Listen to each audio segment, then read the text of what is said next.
Hello everyone, it is so good to be back for another video.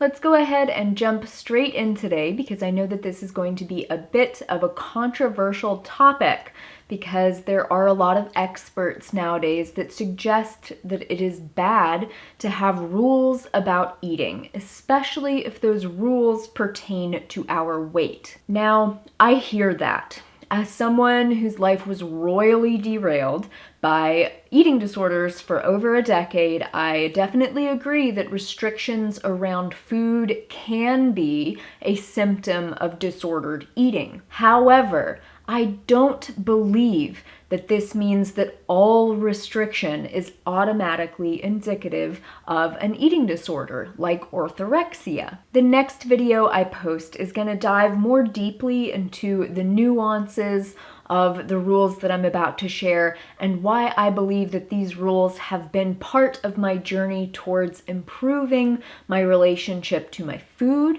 my relationship to myself, and my ability to effectively live in alignment with my values. What I will say now is these rules have helped me to easily lose weight and keep it off for 7 years at the time that I'm recording this.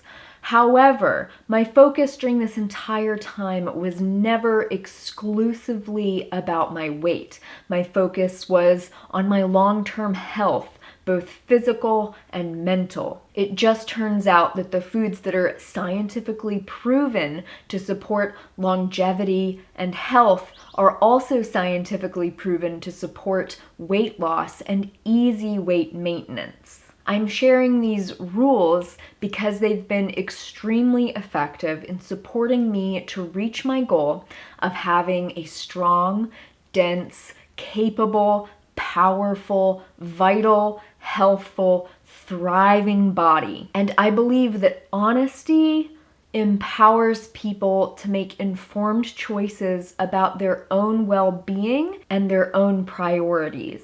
Our bodies are predominantly reflections of our food choices, and we are literally getting sick to death of the false narrative to the contrary. In reality, we sometimes have to make choices about depriving ourselves of objectively unhealthy, addictive foods that we may crave in order for us to pursue long-term goals or to live in alignment with our values. So to be crystal clear, the following is honestly how I make food choices so that I can live more closely in alignment with my personal chosen values. And these are choices that I had to make one time and then never waste another moment of my life deliberating over ever again. Escaping the decision fatigue that I felt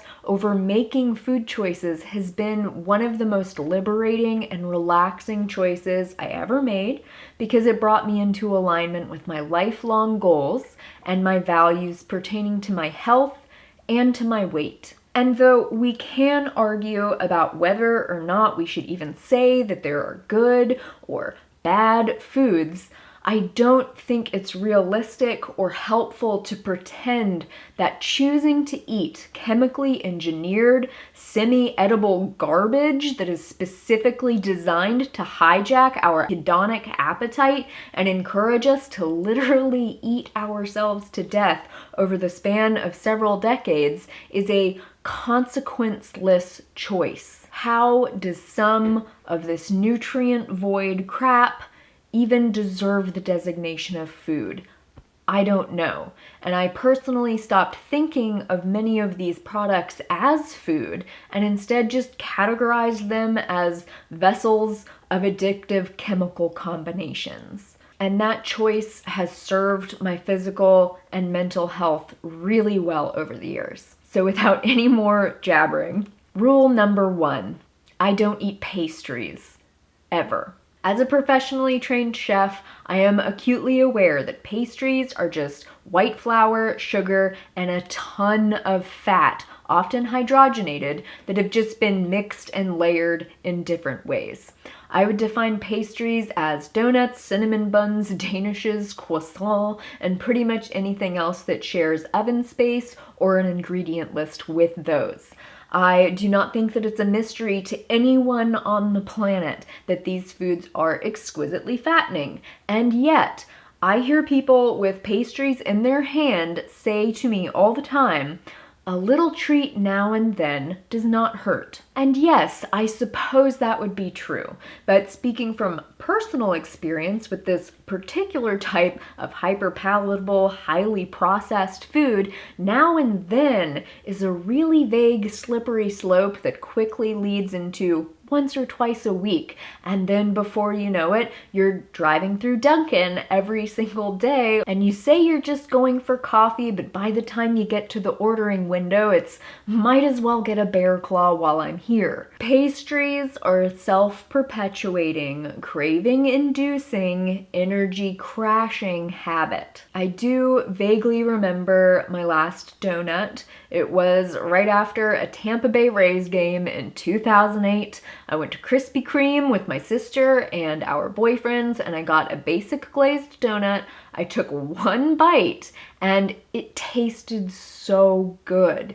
But I knew that it would be gone in 22 seconds, and I had had enough experience with donuts at that point to know that after those 22 seconds, I would just be left feeling unsatisfied and wanting another donut. And I realized in that moment that the wanting was never gonna stop. So that night, I made a firm choice that my health and my sanity are more important to me than any pastry ever could be.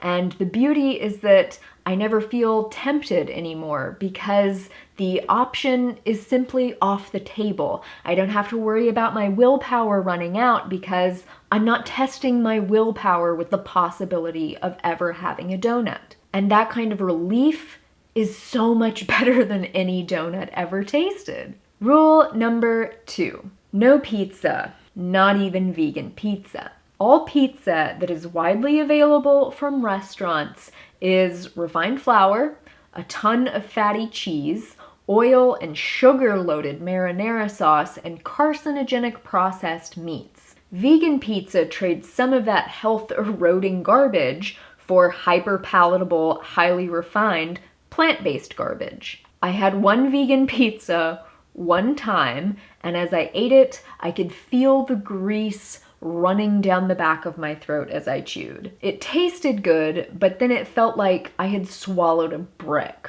I did not end up enjoying it. If I'm craving pizza, I do have a lovely homemade polenta pizza recipe that delivers a lot of that flavor profile without the kick in the gut.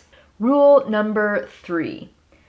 I don't eat cookies. Not homemade, not store-bought, not organic, and I don't care whose grandmother came up with this particular ratio of flour, sugar, butter, and hydrogenated chocolate bits, I'm not gonna eat it. The brief overload of sugar and fat is nowhere near as enjoyable as just feeling consistently great every day. It's just amazing. And it lasts so much longer than cookies.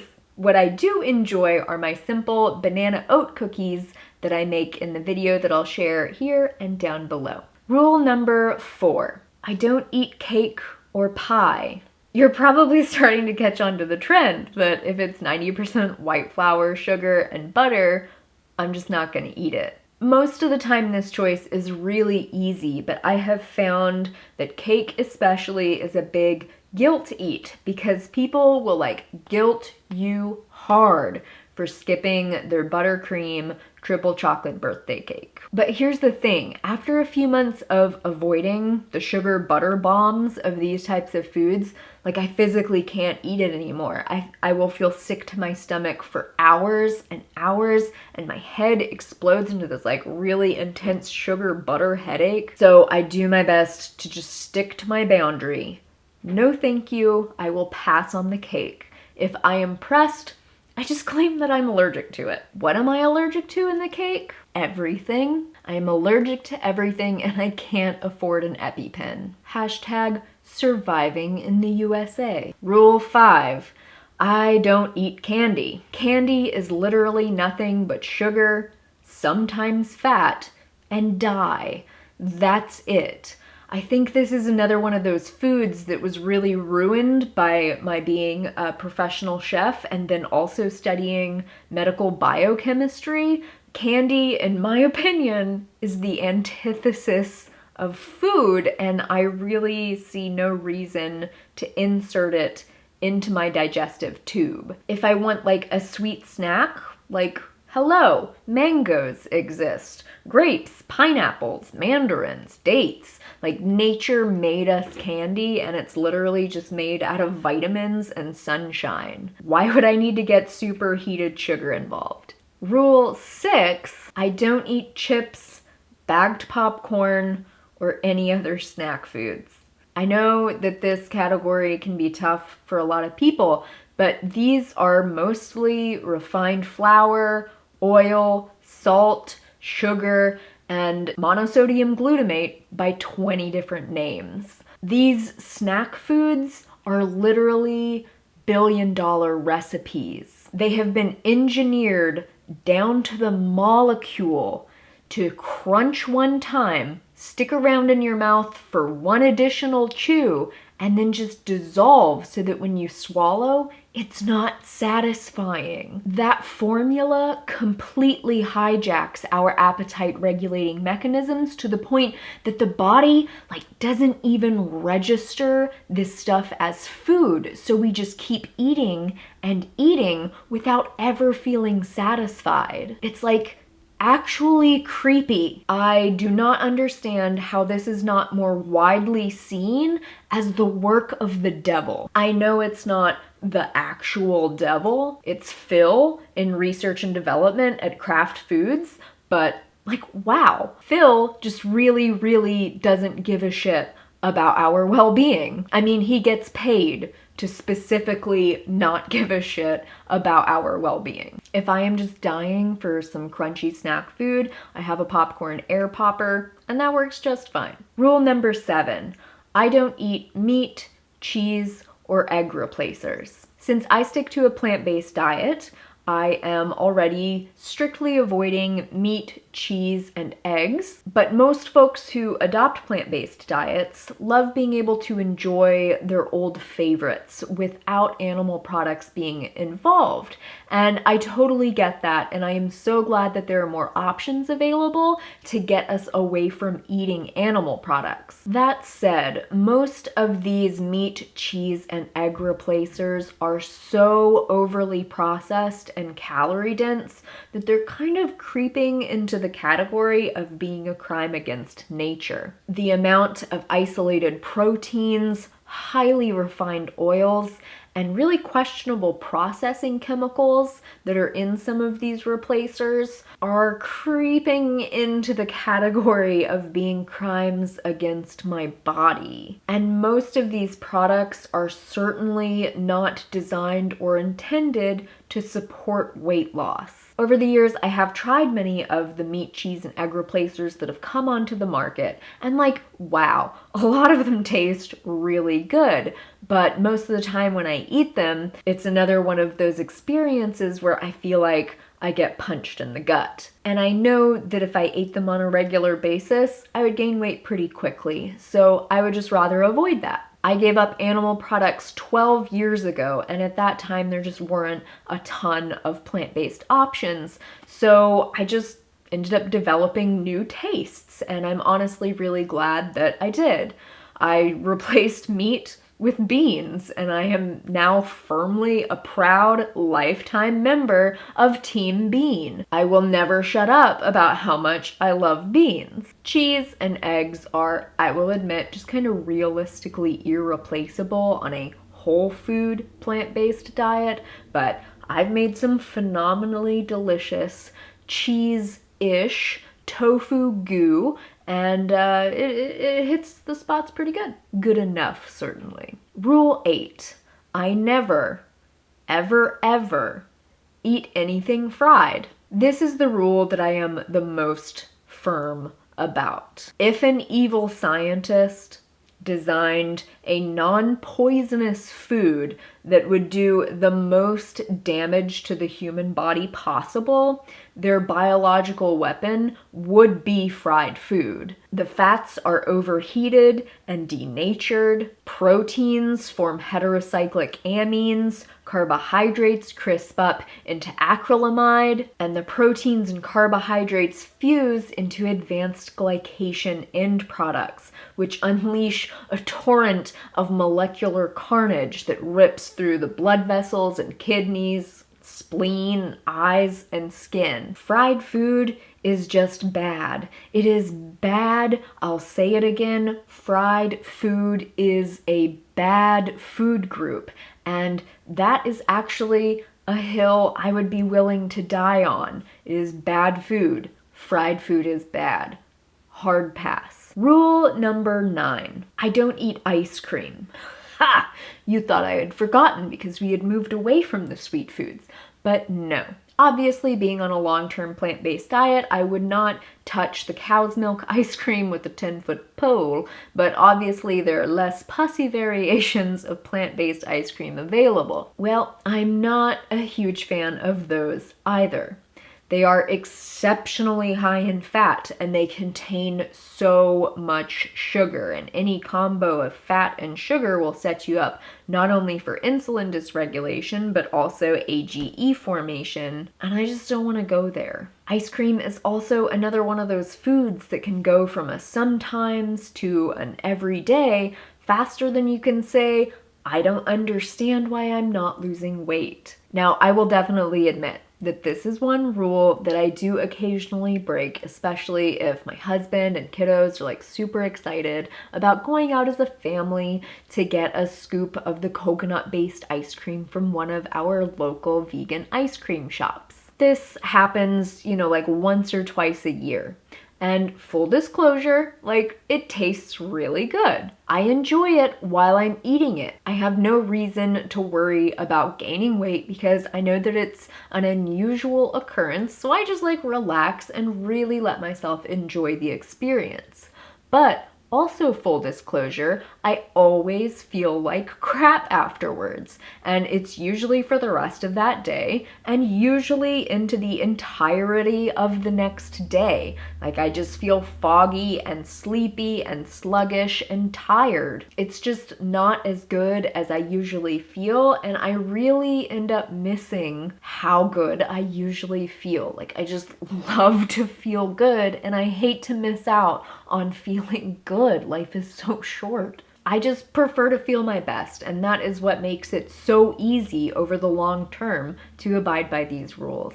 All right, we have made it to the 10th and final rule. I don't drink calories. No soda, no Starbucks, not even fresh cold-pressed juices. The human body just didn't evolve mechanisms to register liquid calories. So if there's no fiber, if there's no digestive bulk, it just doesn't register. And that makes it really easy to consistently, unknowingly consume more calories than our bodies actually need, which could lead to slow, steady weight gain or plateaued weight loss. What I do enjoy are fibrous smoothies, and unsweetened almond milk splashed into my nighttime chai or my morning matcha tea. I also love water. I love it plain, I love it sparkling. And y'all, you know that I'm a deep, invested lover of virtually all teas. And that's it.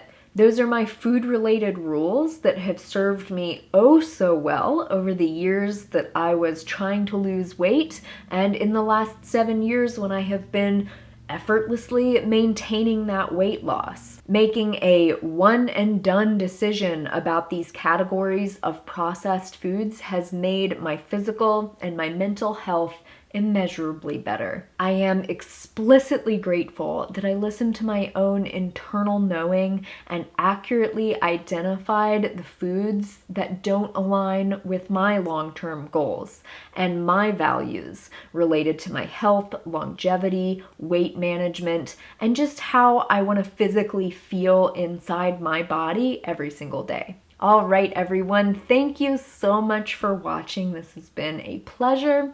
Please feel free to leave questions and comments down below. I will do my best to either answer those down there or incorporate them into future videos. And as always, until next time, make better choices for yourself, because no one is going to do it for you, and take really, really, really good care of your precious self. I will be seeing you all very soon.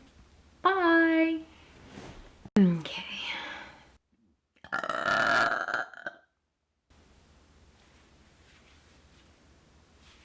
If Lily burps in the forest and there's no one to hear it, does it happen? Nope. Perception makes reality. Reality is perception.